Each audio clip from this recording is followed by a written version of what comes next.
দেখেছো আমার সব কাজ হয়ে গেল। আর ওদিকে সূর্যি ঠাকুরও মাথার উপর চড়তে বসলো, আর এদিকে ঘুমের রাজা এখনো ঘুমিয়ে যাচ্ছে ঘুমিয়ে যাচ্ছে। এই বলি, এই উহ, মানুষ তো নয়, যেন বাঘে নাক ডাকছে। বলি, এই তুমি উঠবে নাকি সারাদিন ওই রকম ভাবেই ঘুমিয়ে যাবে? হ্যাঁ, কাল রাত্রে ভালো করে ঘুমায়নি। ওরে মা, কি বলে রে, কাল নাকি সারা রাত ভালো করে ঘুম হয়নি। আমি স্পষ্ট দেখলাম পড়লো আর মরলো। এই এই এই ওঠো বলছি, ওঠো। বলি, এরপর আর রাজসভায় যাবে কখন? হ্যাঁ, চাকরিটা চলে গেলে খাবে কি? কি কি কি কি কি বললে এমনি? চাকরি চলে যাবে কেন? চলে যাবে না? রোজ রোজ এই দেরি করে যাওয়া মহারাজার কতদিন সহ্য করবেন? হ্যাঁ, না না না না না, বড় দেরি হয়ে গেছে গো। আমি আমি চানে যাচ্ছি কি নেই, তুমি চট করে রেঁধে ফেলো, আমাকে আবার রাজসভায় যেতে হবে। কি ব্যাপার, আজও গোপালের দেরি? হবে না, আসলে ও যে একটা আস্ত কুঁড়ে, শুধু কাজের মধ্যে দুই, খাই আর পাশ ফিরে শুই। গোপাল বড় অলস, খেয়ে আর শুয়ে পেটটি করেছে কলস। নড়তে চড়তে 1 মাস, গোপালের দেরি 12 মাস। হাসুন হাসুন হাসুন, যে যত পারেন আমাকে নিয়ে হেসে নিন। তবে সুযোগ এলেও আমিও প্রমাণ করে দেব, এই মোটা শরীর নিয়েও আমি আপনাদের সকলের থেকে অনেক বেশি সুস্থ সবল আর চটপটে। বেশ তো, তাহলে প্রমাণ দাও। আপনার মতো তালপাতার সেপাইয়ের কাছে কি প্রমাণ দেব মন্ত্রী মশাই? মুখ সামলে গোপাল, আমি তালপাতার সেপাই? হ্যাঁ, আমি যদি তালপাতার সেপাই হই, তুমি তো তাহলে একটা গোল কুমড়ো। হ্যাঁ, আর শোনো, আমি তোমার থেকে অনেক বেশি চটপটে। ঠিক আছে ঠিক আছে, নিজেদের মধ্যে ঝগড়া না করে তোমাদের দুজনকেই প্রমাণ দিতে হবে। কি প্রমাণ দিতে হবে মহারাজ? আজ থেকে ঠিক 1 সপ্তাহ বাদে লাফিয়ে প্রমাণ করতে হবে যে তোমাদের মধ্যে কে বেশি সুস্থ সবল আর চটপটে। এই সেরেছে। মহারাজ, আমাকে আবার এর মধ্যে টানছেন কেন? কারণ তুমি সব থেকে বেশি গোপালের সমালোচনা করো। এ বাবা, আমি আবার সমালোচনা করলাম কখন? করো করো, উঠতে বসতে সমালোচনা করো। তাই প্রতিযোগিতা হবে তোমাদের দুজনের মধ্যে। যে জিতবে সে পাবে 1000 টাকা নগদ আর 1 মাস ছুটি। 1000 টাকা নগদ? হ্যাঁ, তাহলে আমি রাজি মহারাজ।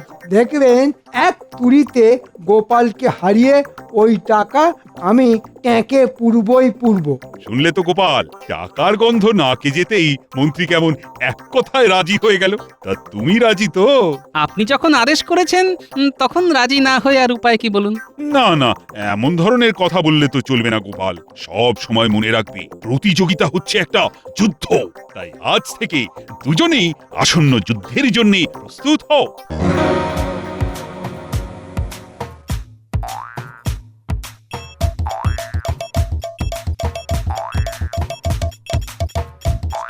কি ব্যাপার, এই সকালবেলায় বুড়ো আবার লাফালাফি করছে কেন?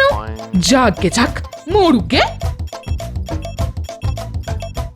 1 2 3, দূর দূর দূর, হচ্ছে না হচ্ছে না। লাফিয়ে ওপরে ওঠার বদলে শরীরের চাপে মনে হচ্ছে জমির মাটি বসে যাচ্ছে। মহারাজ যে কি ঝকমারিতে ফেললেন আমাকে। কি গোপাল, লাফানো অভ্যেস করছো? কি করব ভাই, জানি জিততে পারবো না, তবু চেষ্টা তো করতে হবে। সত্যি কি তুমি জানতে চাও? চাই মানে 100 বার চাই। তাহলে লাফঝাঁপ বন্ধ করে আমার সঙ্গে এসো। কোথায়? আমার বাড়ি। চলো তাহলে। হ্যাঁ, এসো।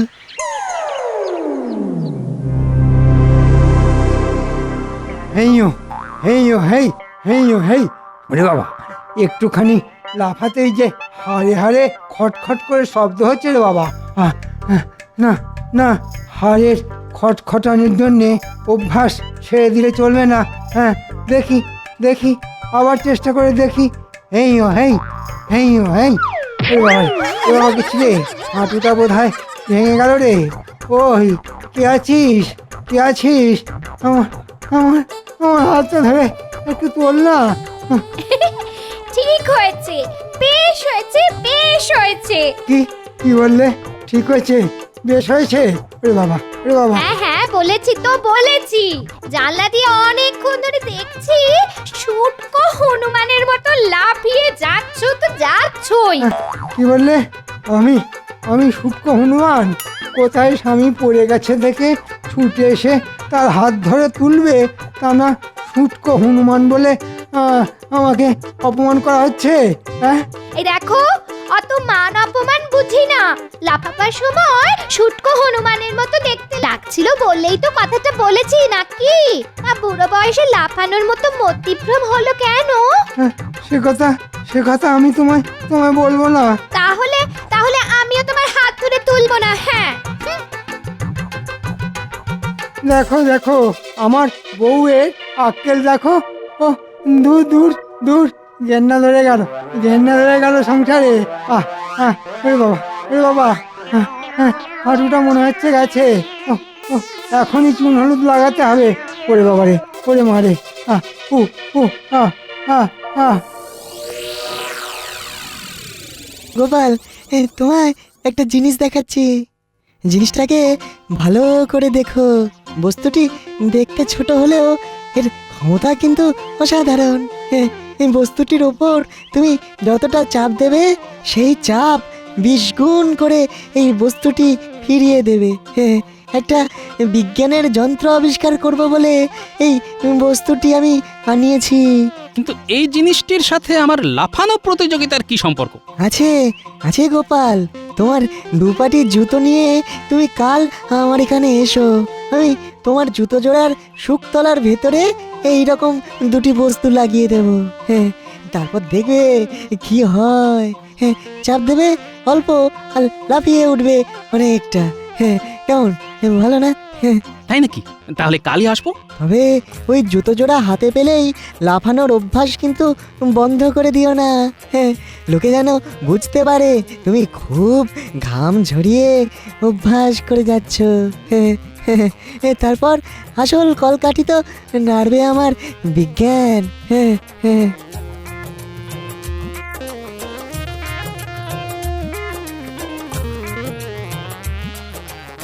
কি গো, মাঠের মধ্যে লাফাচ্ছিলে কেন? তা তোমার মতি গতি ঠিক বুঝতে পারি না বাপু। কখনো দেখি বেলা দুপুর অব্দি নাক ডাকিয়ে ঘুমোচ্ছ, আবার কখনো সাত সকালে মাঠে গিয়ে লাফাচ্ছ। বলি, বুড়ো হওয়ার সাথে সাথে মাথার কলকবজাগুলো কি ঢিলে হতে শুরু করে দিয়েছে নাকি? এই গোপাল ভাঁড়ের মাথার কলকবজা ঢিলে হওয়া অত সহজ নয়, বুঝলে? তবে লাফালাফি করতে গিয়ে হাঁটুর কলকবজাগুলো বড্ড নড়বড় করে উঠেছে। গিন্নি, গিন্নি, তোমার সংসারের কাজ মিটে গেলে আমার পায়ে একটু গরম তেল ডলে দেবে গো। তোমার এই গোদা পায়ে তেল তা না হয় দিতে পারি, কিন্তু তার বদলে তুমি আমায় কি দেবে? কেন? সারা জীবন ধরে যা দিয়ে আসছি, সেই প্রাণ ভরা ভালোবাসা। মরণ ঢং দেখে আর বাঁচি না।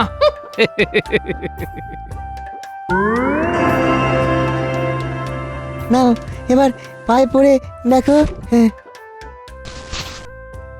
এবার অল্প করে লাফাও। অল্প করে। বাহ বাবা বিজ্ঞানী, তোমার বিজ্ঞানীর কি মহিমা!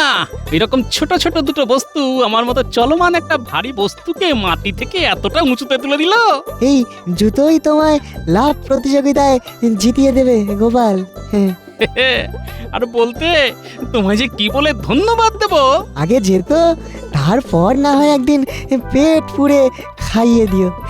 খাবো খাবো, পেট পুরে খাওয়াবো। আচ্ছা তাহলে আসি বিজ্ঞানী। এসো, তবে খুব সাবধান। এই জুতোর কথা কেউ যেন জানতে না পারে। তুমি কোনো চিন্তা করো না, রোজ আমি এমনি জুতো পায়ে দিয়ে লাফ অভ্যেস করব। শুধু প্রতিযোগিতার দিন এই জুতো পরে যাব আর মন্ত্রীর মুখে ঝমা ঘষে দেব। কি যে আনন্দ হচ্ছে না! লাফাবো অল্প আর উঠে যাব অনেকটা।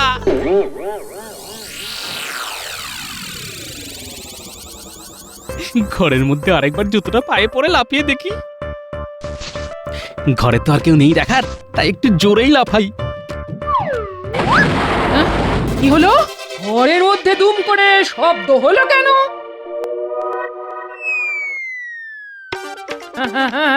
এই, ওটা কে?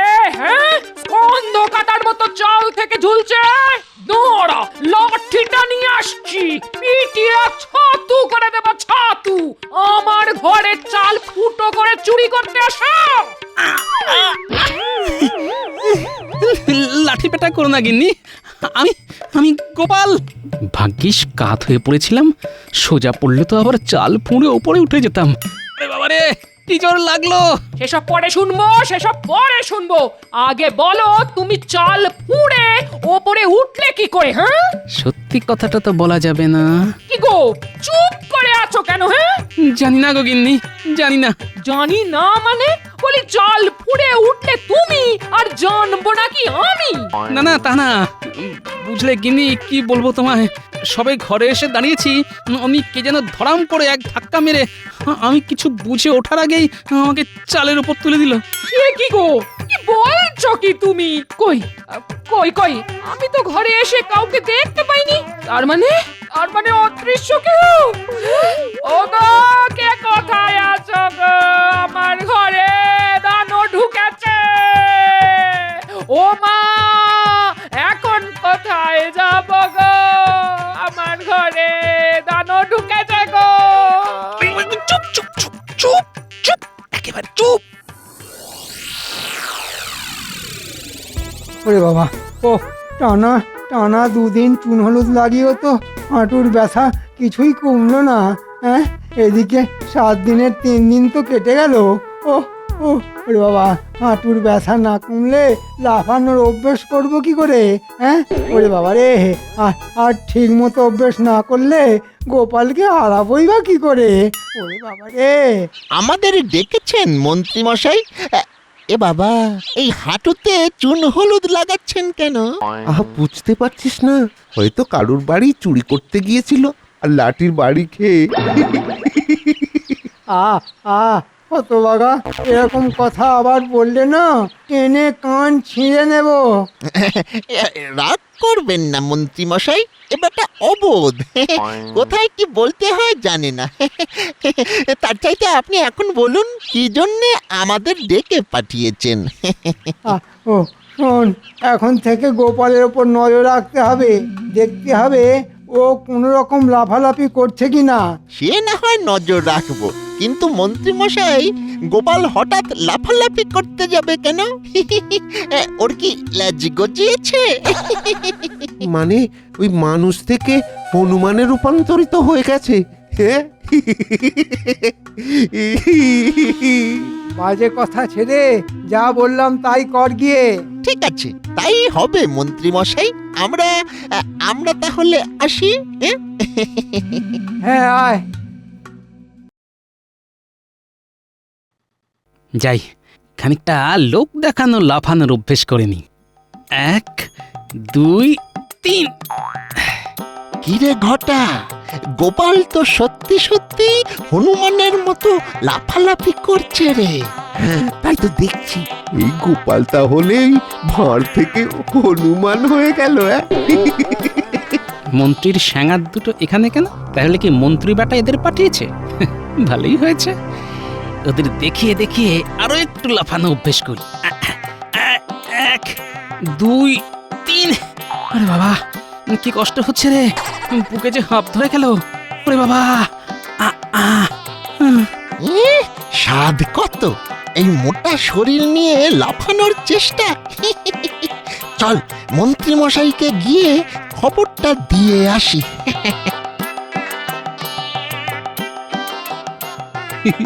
মনে হয় মন্ত্রী বেটাকে খবর দিতে গেল, আর আমি লাফাতে পারছি না শুনে মন্ত্রী খুব খুশি হয়ে নিজের লাফানোর অভ্যেস কমিয়ে দেবে, আর তাতে লাভ হবে আমারই।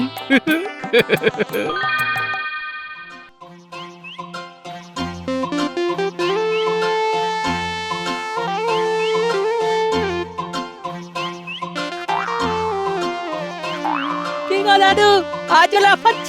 কি করব বল, তোরা তো আর কোনো উপায় বের করতে পারলি না, তাই নিজের উপরেই ভরসা করে মাঠে নেমে পড়েছি। কি করব বলো, অনেক চিন্তা করেও যে কি করে তোমায় সাহায্য করব সেটাই কিছুতেই মাথায় আসছে না। ঠিক আছে ঠিক আছে, অত চিন্তা করিস না। যে কদিন হাতে আছে সে কদিনই আপনা হাত জগন্নাথ করে লাফানোটা অভ্যেস করে যায়, বুঝলি?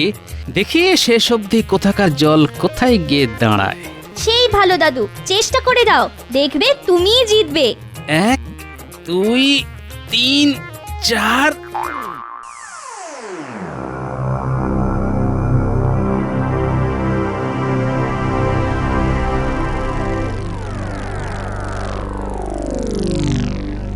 মন্ত্রী মশাই, মন্ত্রী মশাই, কিরে কিছু খবর আছে? খবর আছে মানে? যে খবর আনতে বলেছিলেন সেই খবর একেবারে হাতের মুঠোর মধ্যে ধরে এনেছি। বল, গোপাল কি লাফাচ্ছে? লাফাচ্ছে মানে হনুমানের মতো লাফাবার চেষ্টা করছে, কিন্তু বড্ড মোটা তো, তাই পারছে না। আর তাই যত না লাফাচ্ছে তার থেকেও বেশি হাঁপাচ্ছে। আর হাঁপাতে হাঁপাতে মাটিতে শুয়ে পড়লো। সত্যি কথা বলতে কি, হেঁপো রুগীর মতো গোপালকে অমন করে হাঁপাতে দেখে মনের মধ্যে একটু কষ্ট হচ্ছিল মন্ত্রী মশাই। আচ্ছা আচ্ছা মন্ত্রী মশাই, গোপাল হঠাৎ ওই লাফাতে শুরু করলো কেন? হ্যাঁ, কেন লাফাচ্ছে তাহলে খুলেই বলি। হ্যাঁ, সবকিছু খুলেই বলুন। কিচ্ছু কিন্তু ঢেকে ঢুকে রাখবেন না। শোন, মহারাজের ইচ্ছে অনুযায়ী আর কদিনের মধ্যেই আমার আর গোপালের মধ্যে লাফানোর প্রতিযোগিতা হবে। হ্যাঁ, বলেন কি, আপনার আর গোপালের মধ্যে লাফানোর প্রতিযোগিতা? হ্যাঁ, হ্যাঁ, আর এই প্রতিযোগিতায় যে জিতবে মহারাজ তাকে 1000 টাকা নগদ আর 1 মাস ছুটি দেবেন। কিন্তু লাফানো অভ্যেস করতে গিয়ে আমার হাঁটুতে বড্ড লেগেছে রে। হ্যাঁ, বুঝতে পেরেছি বুঝতে পেরেছি। তাই কাল ওই পায়ে চুন হলুদ লাগাচ্ছিলেন। চুন হলুদে কিচ্ছু হবে না। আমি আপনাকে হাড় ভাঙা গাছের লতা এনে দেব, থেতলে নিয়ে লাগালেই সব ব্যথা বেদনা হুস করে ভুস হয়ে যাবে। তখন আর আপনাকে আটকায় কে? তাহলে যা যা, এক্ষুনি এনে দে। এনে তো দেব, তবে তার জন্য তো কিছু খরচা লাগবে। কত? এই ধরুন, বেশি না, ওই 50 টাকা দিলেই হবে। আপনার জন্য কমে করে দেব। 50 টাকা? এ তো দিনে দুপুরে ডাকাতি রে। হ্যাঁ, তাহলে ছেড়ে দিন, পায়ে চুন হলুদি লাগান। চল রে ঘটা, চল। আহা, রেগে যাচ্ছিস কেন? দেব দেব, 50 টাকাই দেব। দেব বললে চলবে না, এখনই দিতে হবে। কেন, দুদিন পরে দিলে চলবে না? কি যে বলেন, সেই কথাটা মনে নেই? আজ নগদ, কাল ধার, ধারের পায়ে নমস্কার। দাঁড়া, নিয়ে আসছি। একে বলে ঝোপ বুঝে কোপ মারা। আর কিছুক্ষণের মধ্যেই শুরু হবে সেই অভূতপূর্ব প্রতিযোগিতা। স্থূলকায় গোপালের সঙ্গে শীর্ণকায় মন্ত্রী মশাইয়ের লাফ দেবার লড়াই। যদিও দুই প্রতিযোগীর মধ্যে কেউ এখনো উপস্থিত হয়নি। বুঝলি বটা ঘটা, তোদের ওই হাড় ভাঙা গাছের লতায় বেশ উপকার হয়েছে, পায়ে আর ব্যথাই নেই। তাহলে চট করে গিয়ে ঝট করে মাঠে নামুন আর লাফিয়ে পেট মোটা গোপালকে হারিয়ে ভূত করে দিন। এই মাত্র বলেছিলাম দুই প্রতিযোগীর মধ্যে কেউই এখনো উপস্থিত হয়নি। তবে এখন দেখা যাচ্ছে একজন প্রতিযোগী মন্ত্রী মশাই সদর্পে হেঁটে আসছেন। ওনাকে স্বাগত জানাতে সকলে করতালি দিন।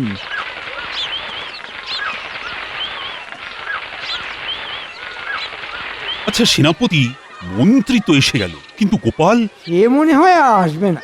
আরে বাবা, ওই কচ্ছপের মতো মোটা শরীর নিয়ে কি আর আমার সঙ্গে লাফাতে পারে? আরে ওই তো গোপাল। আমাদের অন্য প্রতিযোগী গোপালও এসে গেছে, অতএব পুনরায় করতালি। তাহলে প্রতিযোগিতা শুরু হোক। মন্ত্রী, তুমি যখন আগে এসেছো তখন তুমি আগে লাফাও। আমার কোনো অসুবিধে নেই মহারাজ। তাহলে প্রথমে লাফ দেবেন আমাদের প্রিয় মন্ত্রী মশাই। মন্ত্রী মশাই, মন্ত্রী মশাই, মন্ত্রী মশাই, মন্ত্রী মশাই, মন্ত্রী মশাই। না, যতটা আশা করা গিয়েছিল আমাদের মন্ত্রী মশাই তার হালকা শরীর নিয়েও ততটা লাফাতে পারলেন না। তবে চিন্তা নেই, স্থূল শরীর নিয়ে গোপাল হয়তো এর বেশি কিছুই করতে পারবে না। যাও গোপাল, এবার দেখাও তোমার কেরামতি। গোপাল দাদু, গোপাল দাদু, গোপাল দাদু।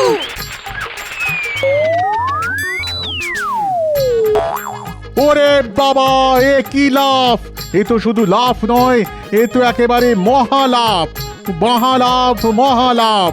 গোপালের আজকের এই লম্ফন রামায়ণে সমুদ্র পার হবার সময় হনুমানের লম্ফনের কথা মনে পড়িয়ে দিচ্ছে। সকলে জোরদার করতালি। আমার অনেক বিপদের দিনে গোপাল আমায় সাহায্য করেছে। আজ তার কিছুটা প্রতিদান দিতে পেরে আমি সত্যি খুব আনন্দিত। ওরে বাবা, এমন লাফ দেখে আমার যে মাথা ঘুরছে। ওরে বটা ঘটা, আমায় ধর, আমায় ধর। সাবাস গোপাল, সাবাস গোপাল, আজ তুমি অসম্ভবকে সম্ভব করেছো।